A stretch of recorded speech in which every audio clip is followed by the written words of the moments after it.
Assalamualaikum warahmatullahi wabarakatuh. Selamat pagi Ibu dan teman-teman. Pada pertemuan ini kami selaku kelompok 5 akan mempresentasikan pembahasan mengenai hakikat belajar dan pembelajaran. Oke, sebelumnya saya akan memperkenalkan terlebih dahulu anggota dari kelompok 5. Yang pertama yaitu Alia Evitasari dengan NIM 42014200067.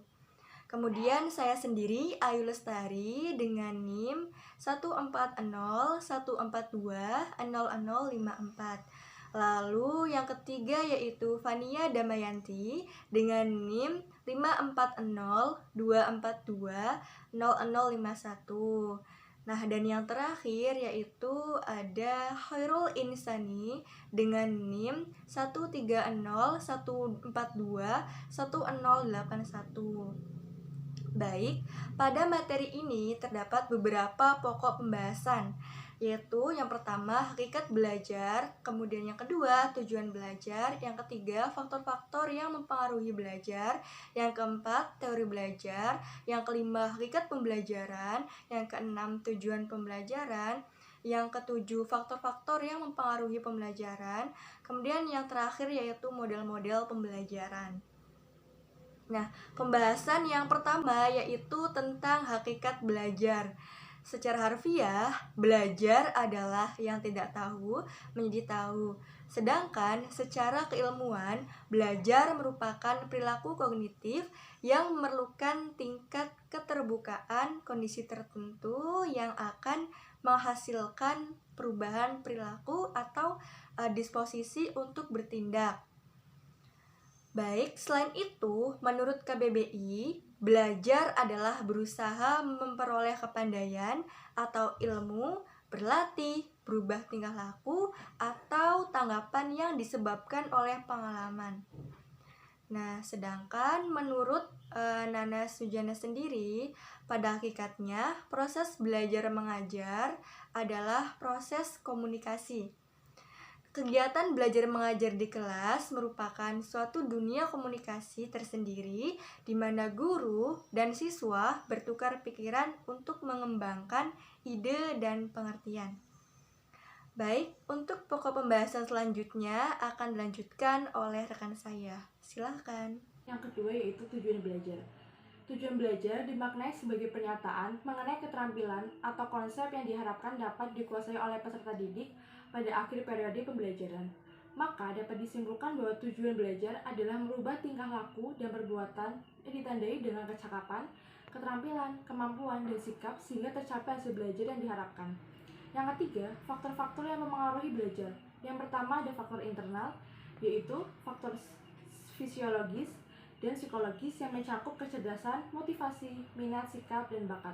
Yang kedua ada faktor eksternal, yaitu lingkungan sosial yang mencakup masyarakat, keluarga, dan sekolah. Dan ada lingkungan non-sosial yang mencakup alamiah dan instrumental. Yang keempat ada teori belajar. Yang pertama ada kognitivisme, yaitu teori perkembangan kognitif, teori perkembangan sosial, dan teori informasi. Yang kedua ada teori konstruktivisme, yaitu pembelajaran yang melibatkan peserta didik untuk membina sendiri secara aktif pengetahuan dengan menggunakan pengetahuan yang telah ada dalam diri mereka masing-masing. Yang ketiga, ada trumanisme, yaitu teori belajar yang lebih mendekatkan bidang kajian filsafat, teori kepribadian, dan psikoterapi pada bidang kajian psikologi belajar. Saya, Alia Evitasari, akan melanjutkan presentasi subbab kelima, yaitu hakikat pembelajaran. Pembelajaran pada hakikatnya adalah proses interaksi antara peserta didik dengan lingkungan, sehingga terjadi perubahan perilaku ke arah yang lebih baik. Dan tugas guru adalah mengkoordinasi lingkungan agar menunjang terjadinya perubahan perilaku bagi peserta didik. Pembelajaran juga dapat diartikan sebagai usaha sadar pendidik untuk membantu peserta didik agar mereka dapat belajar sesuai dengan kebutuhan dan minatnya. Di sini, pendidik berperan sebagai fasilitator yang menyediakan fasilitas dan menciptakan situasi yang mendukung peningkatan kemampuan belajar peserta didik. Tujuan pembelajaran. Tujuan pembelajaran merupakan salah satu aspek yang perlu dipertimbangkan dalam merencanakan pembelajaran. Segala kegiatan pembelajaran muaranya pada tercapainya tujuan tersebut. Penuangan tujuan pembelajaran ini bukan saja menjelaskan arah yang ingin dicapai dalam suatu kegiatan belajar, tetapi dari segi efisiensi diperoleh hasil belajar yang maksimal. Faktor-faktor yang mempengaruhi pembelajaran. Faktor-faktor yang mempengaruhi pembelajaran yang pertama adalah faktor kecerdasan. Yang dimaksud dengan kecerdasan ialah kemampuan seseorang untuk melakukan kegiatan berpikir yang bersifat rumit dan abstrak. Kecerdasan adalah suatu kemampuan yang dibawa dari lahir, sedangkan pendidikan tidak dapat meningkatkannya, tetapi hanya dapat mengembangkannya. 2. Faktor belajar. Yang dimaksud dengan faktor belajar adalah semua segi kegiatan belajar, misalnya kurang dapat memusatkan perhatian kepada pelajar yang sedang dihadapi, tidak dapat menguasai kaidah yang berkaitan sehingga kurang menguasai cara-cara belajar efektif dan efisien.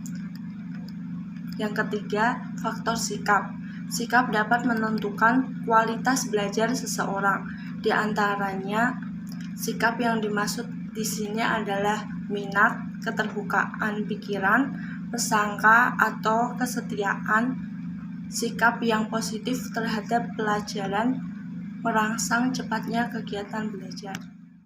Yang pertama, faktor kegiatan, faktor emosi dan sosial, faktor lingkungan, dan faktor guru. Faktor kegiatan adalah faktor yang ada kaitannya dengan kesehatan, kesegaran jasmani, dan keadaan fisik seseorang. Selanjutnya, faktor emosi dan sosial. Faktor emosi seperti tidak senang dan rasa suka, dan faktor sosial seperti persaingan dan kerjasama sangat besar pengaruhnya dalam proses belajar. Ada di antaranya faktor ini yang sifatnya mendorong terjadinya belajar, tapi ada juga yang menjadi hambatan terhadap belajar efektif. Faktor lingkungan. Yang dimaksud faktor lingkungan ialah keadaan dan suasana tempat seseorang belajar. Selain kenyamanan tempat belajar, hubungan yang kurang serasi dengan teman juga dapat mengganggu konsentrasi dalam belajar.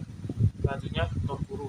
Kepribadian guru, hubungan dengan siswa, kemampuan guru mengajar, dan perhatian guru terhadap kemampuan siswa turut mempengaruhi keberhasilan belajar. Guru dapat menimbulkan semangat belajar yang tinggi dan dapat juga mendorongkan keinginan belajar yang sungguh-sungguh. Siswa yang baik berusaha mengatasi kesulitan ini dengan memusatkan perhatian kepada bahan pelajaran, bukan kepada kepribadian gurunya. Selanjutnya, model-model pembelajaran. Yang pertama, model pembelajaran langsung. Model pembelajaran langsung merupakan model pembelajaran yang lebih berpusat pada guru dan lebih mengutamakan strategi pembelajaran efektif guna memperluas informasi materi ajar. Model pembelajaran langsung dikembangkan untuk mengefisiensikan materi ajar agar sesuai dengan waktu yang diberikan dalam suatu periode tertentu. Yang kedua, model pembelajaran kooperatif. Model pembelajaran kooperatif dikembangkan untuk mencapai setidak-tidaknya 3 tujuan penting pembelajaran, yaitu hasil belajar akademik, penerimaan terhadap keragaman, dan pengembangan keterampilan sosial. Pembelajaran kooperatif merupakan model pembelajaran dengan siswa bekerja dalam kelompok yang memiliki kemampuan heterogen. Yang ketiga, model pembelajaran berdasarkan masalah. Pembelajaran berdasarkan masalah merupakan pendekatan yang efektif untuk mengajarkan proses berpikir tingkat tinggi. Pembelajaran ini membantu siswa untuk memproses informasi yang sudah jadi dalam benaknya dan menyusun pengetahuan mereka sendiri tentang dunia sosial dan sekitarnya. Pembelajaran ini cocok untuk mengembangkan pengetahuan dasar maupun kompleks.